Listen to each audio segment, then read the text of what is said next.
Good morning, good afternoon, good evening, guys. Kevin sir back from Personal Tutor. Standard 11th History playlist आप लोग देख रहे हैं. Chapter 9 है Industrial Revolution. Topic is Protest Movements. Previous videos में मैंने आपको ये बताया है कि conditions कैसे डिप्लीट हो रही थी. जो लोग फैक्ट्रीज में रहते थे, जो लोग गांव छोड़ के एक लाइफ, एक जीवन, इनकम की तलाश में शहर आए थे, उन लोगों को किस तरीके से जीना पड़ रहा था, क्या कंडीशंस थी, क्या प्रॉब्लम्स वो लोग फेस कर रहे थे. जाहिर सी बात है दोस्तों, जब इंसान काफ़ी टाइम तक कुछ सहने लगता है, देन ही स्टार्ट्स टू प्रोटेस्ट. एक लिमिट होती है, उसके बाद में the person starts to protest. यहां पे भी अब यही चीज होने लगी. इंडस्ट्रियलाइजेशन के साथ साथ हमें एक चीज याद रखना चाहिए. इंग्लैंड में इंडस्ट्रियलाइजेशन चल रहा था और फ्रांस में फ्रेंच रेवोल्यूशन शुरू हो चुका था. ये फ्रेंच रेवोल्यूशन जो था, ये तीन चीजें लेकर आया लोगों के लिए. First was liberty, equality and fraternity. अब ये जो तीन चीजें आई दोस्तों, ये लोगों के राइट्स और इंडिविजुअल सेल्फ रिस्पेक्ट के ऊपर बहुत बड़ा अचीवमेंट था. Then it went on that in 1790s French parliamentary assemblies बन गई थी. तो अब लोगों के साथ इशू ये होने लग गया था कि जो चीजें नेसेसरी हो गई थी, उन चीजों के ऊपर अब सडनली एक थ्रेशोल्ड रख दिया गया था. जैसे इंग्लैंड की अगर मैं बात करूं दोस्तों, तो इंग्लैंड में हुआ ये था कि फैक्ट्री में जो लोग एकदम हार्श कंडीशंस में काम कर रहे थे, उन कंडीशंस में लोगों ने अब प्रोटेस्ट करना शुरू करा कि नहीं भैया, हमें थोड़ी सी बेटर कंडीशंस चाहिए, हमें कुछ बेटर कंडीशंस में रहना है, तो please let us allow. Political protest शुरू हो गए थे. इंग्लैंड में जिस तरीके से पार्लियामेंट्री पॉलिसीज बनी थी, असेंबलीज बनी थी, यहाँ पे भी डिमांड, फ्रांस में बनी थी, यहाँ पे भी डिमांड होना शुरू हो गई कि ऐसे कुछ करो. अब इंग्लैंड में भी पॉलिटिकल ग्रुप्स बन गए थे, और जाहिर सी बात है दोस्तों, आपको पता है अगर एक पॉलिटिकल ग्रुप पावर में रहेगा तो दूसरा ऑपोजिशन में रहता ही रहता है. हम इंडिया में इस चीज को बहुत अच्छे से समझ सकते हैं. ये जो एजिटेशन था ना, ये बढ़ने लगा. क्यों? क्योंकि लोगों ने कहा कि we want everybody, working population specially, वो डिमांड करने लगी that we want right to vote. हम लोगों को universal franchise, right to vote जो है, एडल्ट फ्रेंचाइज का हमें एक पावर मिलना चाहिए. Guys, government strictly denied, we will not be giving this privilege to the working class. I don't know what the government was thinking, but this was really wrong. In fact government ने कुछ ऐसे laws बना दिए जिससे कि लोगों को right to protest का भी मौका नहीं मिले, मतलब उनका राइट टू प्रोटेस्ट भी उनसे छीन लिया. इंग्लैंड में 1792 से लेके 1815 तक इंग्लैंड और फ्रांस का ना एक वॉर चले जा रहा था. This war was not just for land, it was on the basis of economic reforms, trade relations, ज़्यादातर मिनरल एस्पेक्ट्स में. इस वॉर के कारण ना इंग्लैंड और यूरोप के बीच का जो ट्रेड था वो पूरा डिसरप्ट हो गया था, गड़बड़ हो गई थी दोस्तों. फैक्ट्रीज बंद होने लगी, लेकिन गांव में रहने वाले लोग जो शहर आके बस रहे थे, वो इमिग्रेशन बंद नहीं हुआ. The result was massive unemployment. And इसके बाद essential commodities जो होती है, एसेंशियल कमोडिटीज़ वो कमोडिटीज़ होती दोस्तों जो एक कंट्री में लोगों के बेसिक जीने के लिए, जीवन निर्वाह करने के लिए नेसेसरी होती है। ब्रेड, मीट, ये सब चीज़ें स्पेसिफिकली कोल्ड कंट्रीज में, यस मीट, इनके भाव बढ़ने लगे और ये इतने बढ़ने लगे कि एवरेज वेज होती थी ना एक इंसान की, उससे भी ऊपर उसका भाव होने लगा। How could a person effort this much? जाहिर सी बात है कहीं ना कहीं तो भड़ास निकलना शुरू होगी। That was what was happening. Now what happened was 1795 में, एन इंपॉर्टेंट पॉइंट, पार्लियामेंट ने दो कॉम्बिनेशन एक्ट्स पास कर दिए और कहते हैं ना सोने पे सुहागा, इसमें इन्होंने इलीगल कर दिया कि अब कोई भी लोगों के अंदर हेट की भावना नहीं भर सकता against the king, against the constitution और द गवर्नमेंट। सीधे से inciting people against them was made illegal. This is a contempt. अब आप किसी को बोल भी नहीं सकते हो कि अपनी गवर्नमेंट ऐसी है, अपने बारे में नहीं सोचती है। ये कॉम्बिनेशन एक्ट पास हो गया, अगर आपने करा तो आप you'll be jailed। अब इन्होंने एक और चीज करी, 50 लोगों के ऊपर कोई सी भी मीटिंग नहीं हो सकती। 50 लोगों का नंबर फिक्स कर दिया था इंग्लैंड में। ठीक है, दबाओ, प्रोटेस्ट कंटिन्यू होते रहे दोस्तों, और लोगों ने अभी ना इसको एक टर्म दे दिया, ओल्ड करप्शन, कि ये जो प्रिविलेजेस दिए ना मोनार्की को और पार्लियामेंट को, ये लो वापस, स्पेशल जो फायदे दिए जा रहे हैं इन लोगों को उसको वापस लिया जाए। Member of parliament, land owners, manufacturers, professionals, इन लोगों को जो राइट टू वोट दिया गया था उसके खिलाफ अब आवाज उठने लगी कि इन लोगों को दिया गया, हमको क्यों नहीं दे रहे। और इसके बाद, क्योंकि ये लोग कौन थे, ये लोग कॉर्न लॉ को करते थे। ये कॉर्न लॉ जो होता था ना, कॉर्न लॉ के अंदर ये था कि ब्रिटेन में जब तक एक लेवल, इकोनॉमिक लेवल अचीव नहीं कर ले ब्रिटेन, तब तक बाहर से चीप फूड, सस्ता खाना नहीं मंगवाएंगे दूसरे देशों से। तो लोग यहाँ भूख से मर रहे थे और आपने ये पता नहीं कौन सा एक लॉ बना के रख दिया था। वर्कर्स अब शहर आने लगे, फैक्ट्रीज में आने लगे, उनको अब अपना एंगर दिखाने के लिए ना बहुत सारे तरीके मिलने लगे। प्रोटेस्ट हो रहे थे, अब उनका एंगर, उनका फ्रस्ट्रेशन अब आंदोलन बन रहा था। ब्रेड राइट्स या फूड राइट्स सब कॉमन हो गए थे, क्योंकि 1790 के बाद में यूजुअली अगर हम देखें तो लोगों के लिए जो खाना था वो नेसेसरी तो हो ही गया था शहरों में, क्योंकि भीड़ आने लगी थी, और गवर्नमेंट ने जिस तरीके से उसका प्राइस हाई करा था दोस्तों, उनका स्टैंडर्ड ऑफ लिविंग नीचे आने लगा था। लोगों ने क्या करा, लोगों ने बड़े बड़े स्टॉक्स ब्रेड के सीज करने शुरू करे, लूटना शुरू करे और उसको लोकल मार्केट में एफोर्डेबल प्राइस में बेचना, पुअर मार्केट में एफोर्डेबल प्राइसेस में बेचना शुरू कर दिया।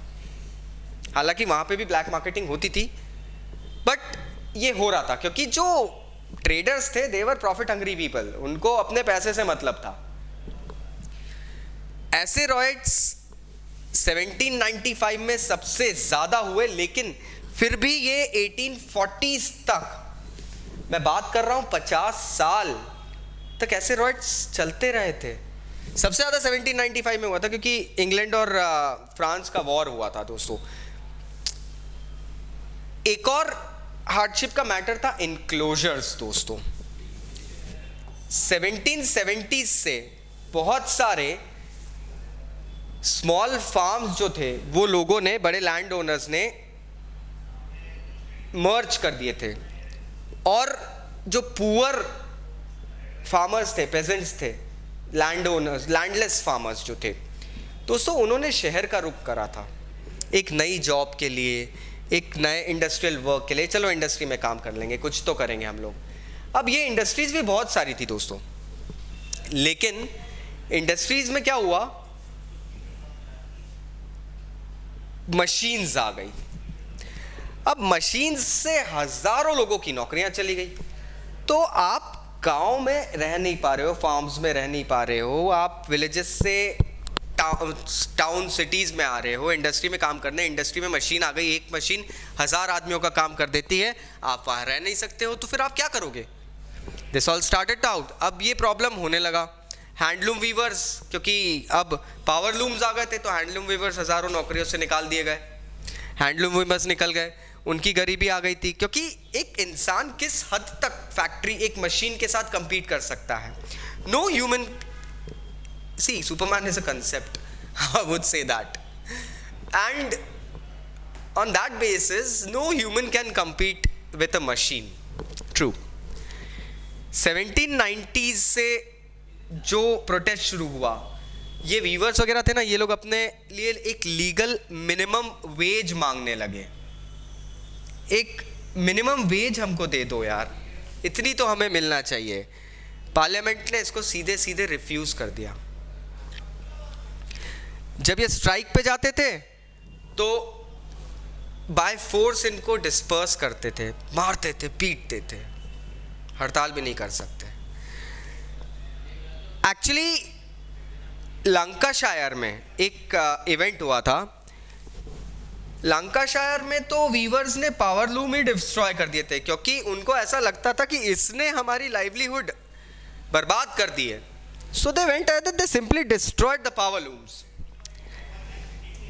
इसके बाद मशीन्स वुलन इंडस्ट्री में आई, उसका भी रेजिस्टेंस शुरू हुआ। नॉटिंगम वगैरह में हुए, लेसेस्टरशायर में काफ़ी ज़्यादा प्रोटेस्ट शुरू हुए, डर्बीशायर में, यहाँ पे भी शुरू हो गए थे प्रोटेस्ट। यॉर्कशायर में शेयरिंग फ्रेम्स तोड़ दी गई थी। शेयरिंग फ्रेम्स क्या होती है? देखिए, शीप को शेयर करते हैं, उसके बाल काटते हैं वुल एक्सट्रैक्ट करने के लिए। पहले ये काम फार्म और लोग अपने हाथों से करते थे, अब मशीनें आ गई थी, आप बस उनको रख दो, अपने आप शीप के बाल कट जाएंगे। फिर लोगों का काम जा रहा था, लोगों ने शेयरिंग फ्रेम्स डिस्ट्रॉय करना शुरू करा। 1830 में फार्म लेबरर्स ने जो थ्रेशिंग मशीन्स आई थी, जो कि ग्रेन सेपरेट करती है। पहले लोग थ्रेशिंग, हम आज भी देखते हैं थ्रेशिंग इंडिया में विलेजेस में काफ़ी बार ladies, if you go to UP, Haryana, Assam rural belts, you will find ladies threshing bales of wheat और एनी अदर क्रॉप। वो थ्रेशिंग जो थी अब मशीनों से होने लगी। अगेन लोगों का काम जाने लगा, तो they started destroying the threshing machines. ये राइटर्स ने ना इन मशीन्स को डिस्ट्रॉय करा था, लेकिन गवर्नमेंट ने कैसे 9 राइटर्स को, ये यॉर्कशायर का इंपॉर्टेंट एक टॉपिक है दोस्तों, 9 राइटर्स को तो फांसी की सजा दे दी, they were hanged, and 450 were sent to Australia. Guys, हमें ये लगता है, I heard somewhere and I was in a debate, Australia is it's a very controversial thing, so please don't take it wrong. Australia is filled with criminals. ये line यहाँ पे एक चीज prove करती है कि वो लोग, वो प्रोटेस्टर्स थे जो अपने राइट्स मांग रहे थे, और उन राइट्स को मांगने के लिए, you know, just to have a sustained livelihood, वो मांगने के लिए गवर्नमेंट आपको एज अ क्रिमिनल घोषित करके ऑस्ट्रेलिया भेज रही है। So, the concept of Australians being criminals is just a myth. It's totally wrong. हम जानते हैं ब्रिटिश गवर्नमेंट ने बहुत ज़्यादा उनके वेज से नहीं चलने वाले लोगों को क्रिमिनल घोषित करा था। अरे ऐसे तो हमारे इंडिया से जितने लोगों ने आज़ादी के लिए संघर्ष करा, अगर उन्हें भी ऑस्ट्रेलिया भेज दिया गया तो क्या वो भी क्रिमिनल हुए? The point is here. इस नए मूवमेंट को ना लुडिज्म नाम दिया गया था। This was Luddism. क्यों? क्योंकि जनरल नेड लुड थे, वो इसको लीड कर रहे थे। इन्होंने इस प्रोटेस्ट को ये नहीं बोला कि ये एक मशीनों के पीछे असॉल्ट है, ये एक डिमांड है for a person to live his life. ये एक डिमांड है विमेन और चिल्ड्रन की कंडीशंस इंप्रूव करने की। ये एक डिमांड है मिनिमम वेजेस के लिए।